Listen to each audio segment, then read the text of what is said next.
Hello everyone, আসসালামু আলাইকুম। Welcome back to my another new video.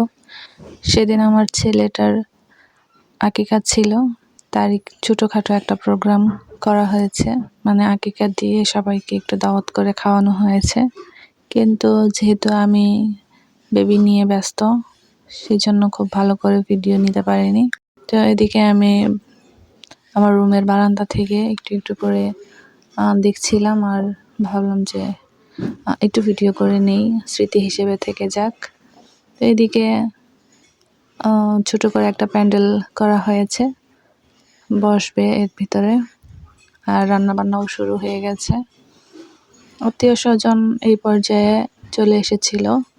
আমি আসলে আত্মীয় স্বজনের ভিডিও করিনি, তারা রুমেই ছিল। আর নিচে এরকম খাবারের আয়োজন করা হয়েছে, সব কিছু রেডি করে রাখা হয়েছে। অলমোস্ট গেস্টদের খাওয়া প্রায় শেষের দিকেই হয়েছিল, সেই সময় আমি ভিডিওটা করেছি। তো এটা আসলে মূলত স্মৃতি হিসেবে রাখার জন্যই একটা ভিডিও করা, কারণ আমি তো ব্যস্ত ছিলাম, প্লাস বাবুকে নিয়ে থাকতে হয়েছে, এই জন্য আসলে ভিডিও করার তেমন কোনো পরিবেশও ছিল না। তো এই তো আজকের ভিডিওটা এ পর্যন্তই। সবাই ভালো থাকবেন, আমার বাবুটার জন্য দোয়া করবেন। আল্লাহ হাফিজ।